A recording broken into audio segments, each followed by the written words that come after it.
Hey there guys, so I'm 21 and I'm turning 22 next month. And I'm just generally scared.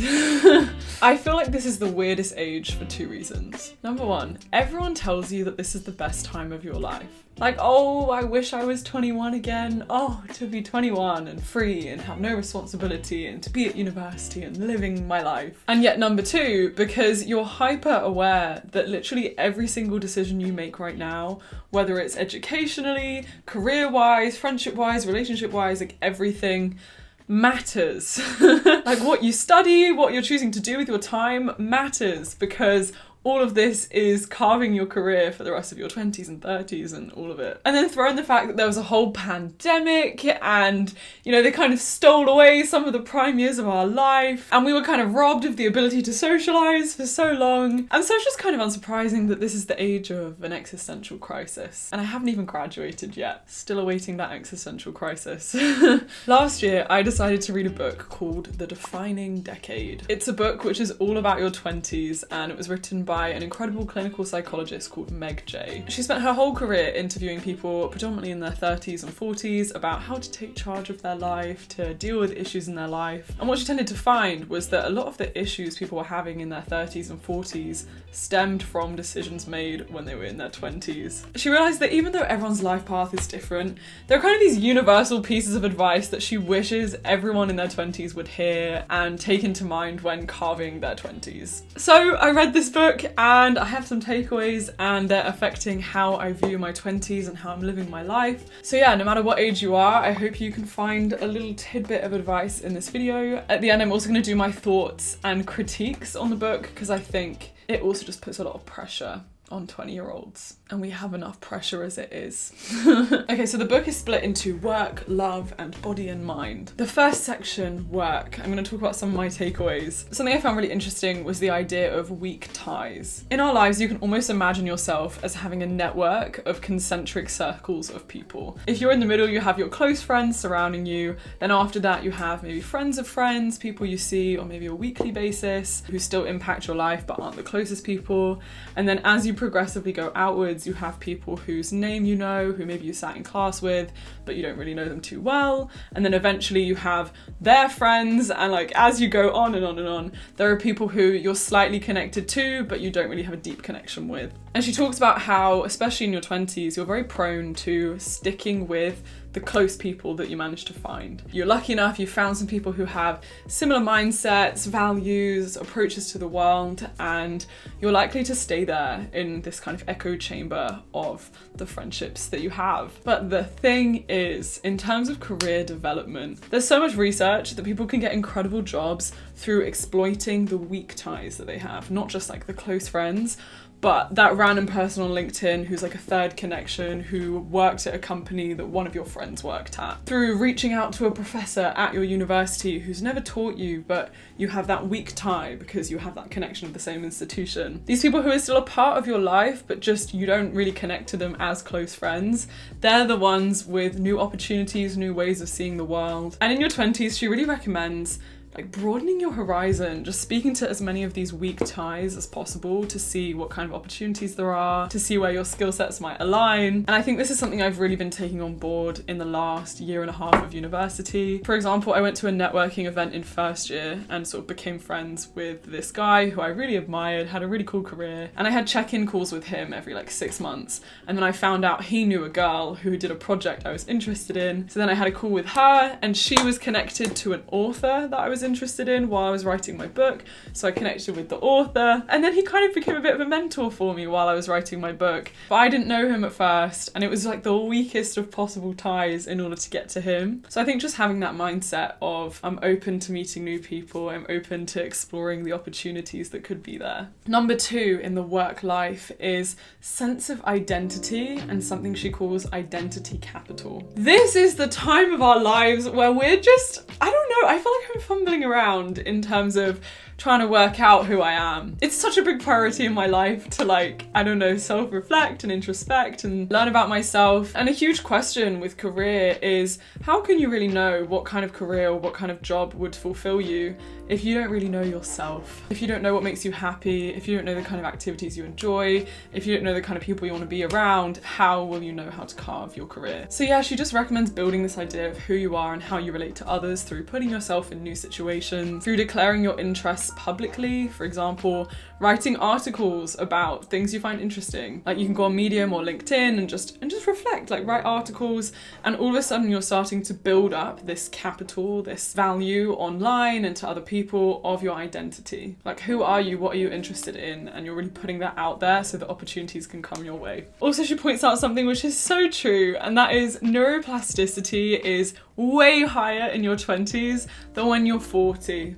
And neuroplasticity is basically how plastic your brain is, like how much your brain can change and grow and shapeshift based off of the activities you give it, the people you surround yourself with, all of that. Like right now, our brains are changing in a way which is going to impact us for the rest of our lives. So now is the time to like be bold and try new things and get out of your comfort zone and really be like shaping your brain in a good way.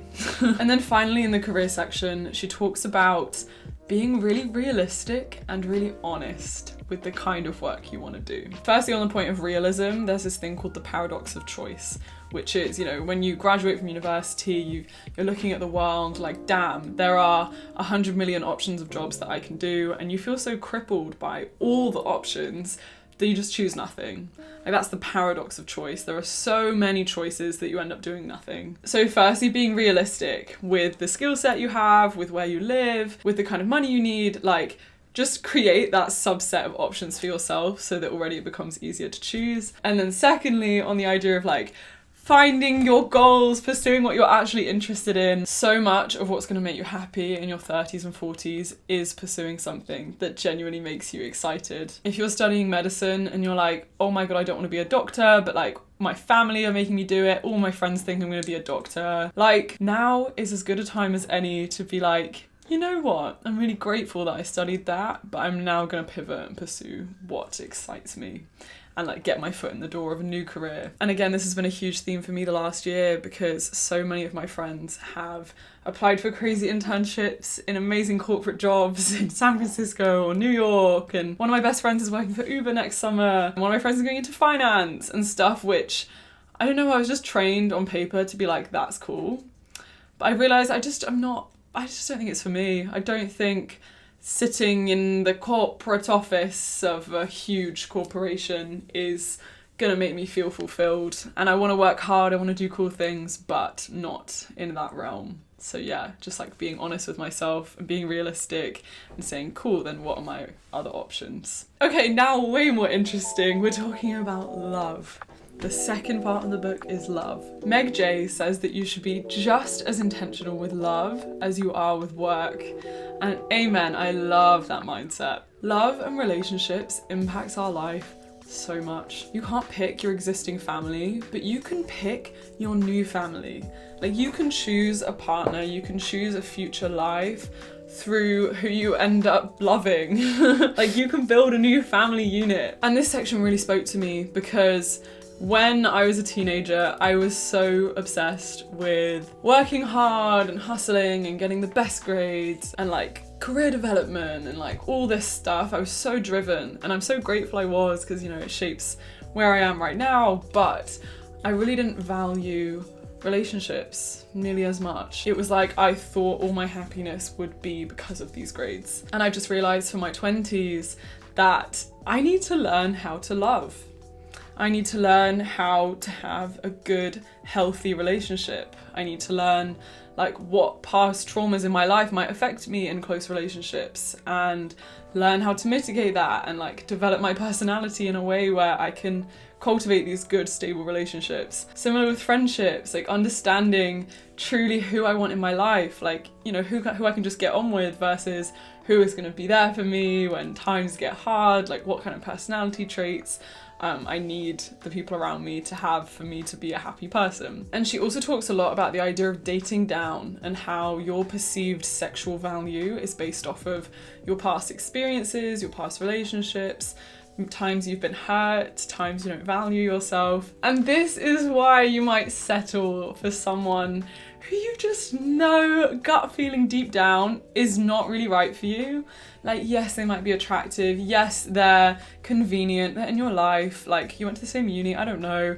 Yes, maybe you live with them. I don't know. Like, all these things that just make them embedded in your life for some reason. And you convince yourself that this is the love you deserve. But no, you deserve the best love, you know? Like, you really have to look at yourself in the mirror and be like, I deserve the best, I deserve more. And she talks about how your 20s are this time to learn to love and respect yourself first so that you can attract the partner that you also deserve who respects you in the same way. Also, something I found interesting from the book was this point about moving in with people. We have this common misconception that moving in with a romantic partner is a good test for marriage. Like, okay, cool, if I can live with them, we're gonna survive for life. And I think I definitely held that belief too. Like, yes, I should live with someone to like test out a relationship. But through all her work with different people, she realized that people who just move in together for like practical reasons, like saving money or convenience or just like, I don't know, ease,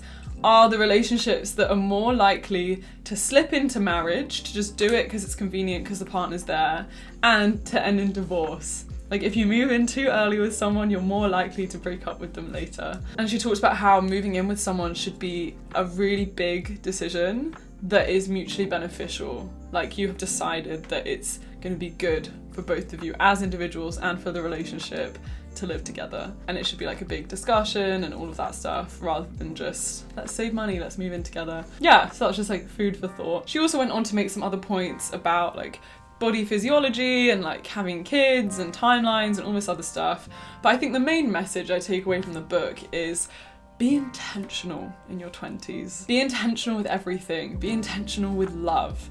Be intentional with carving out relationships and learning from them and reflecting about yourself. Be intentional with putting yourself out there for new careers, with reaching out to friends of friends, like putting yourself out there and just seeing what happens. Be intentional with experimentation and travel, and live your 20s in such a way that you're not going to regret the things on your mind which you wish you'd tried, and you just went for it. You just did it, you know? I really want to talk about some critiques of the book too. I think something she didn't touch on enough is that you can't always have the perfect plan. Like, you can be intentional, you can reach out to friends of friends, you can exploit these weak ties, you can go for the career you think you want, all of it, and life can still happen. You know, like illness and unforeseen circumstances which utterly change the shape of your life. And I think there's just so much out of your control, which you can't foresee. Secondly, the book is very focused on traditional views of living a life, like specifically Western views.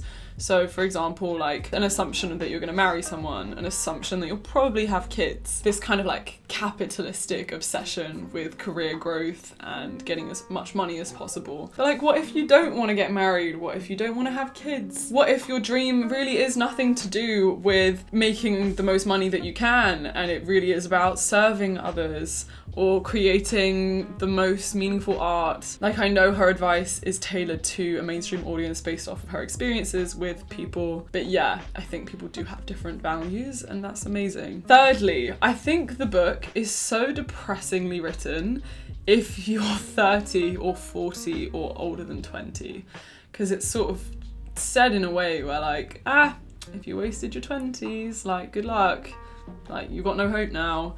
And obviously that's so not true, and people are so on their own timelines, and you can do whatever you want at any age, and I really do believe that. So yeah, it's like taking what you want from the book, but not taking the advice as deterministic of your future. Number 4, she definitely phrases the book in a way where you don't prioritize enjoying your life and like hedonism and, I don't know, just living for the sake of the vibes, which I know is her point, because I think people in their 20s are more inclined to do that anyway. So like, she has to come from this like practical, sensible angle. But then I also think about what makes life worth living and what's going to make me look at my 20s with fondness. And it's definitely that element, like taking risks and just enjoying it, like going traveling, taking another gap year, that kind of thing. And finally, I kind of touched on it, but I think it's just a very Western presentation of how to do life and doesn't take into account like different religions, different ways of living, the role that family should play in your life. I don't know if she's American, but it feels American.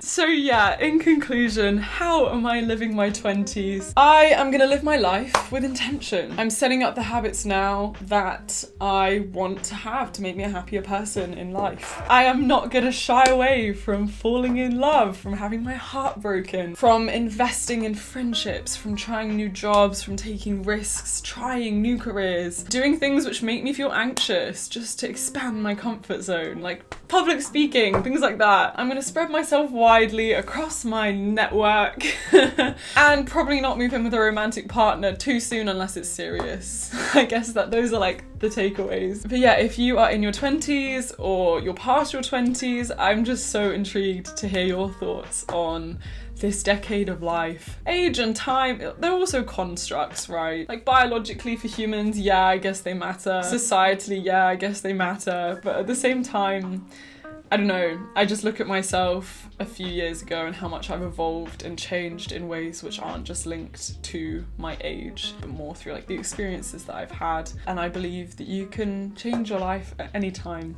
Okay, I hope you have a wonderful rest of your day. The casual magic for today is the building opposite me is just like, it's sliced diagonally by this sunlight and it just looks so radiant and pretty, and I just love that the UK has sun right now. It just makes me feel grateful to be here. Okay, have a lovely rest of your day. Bye!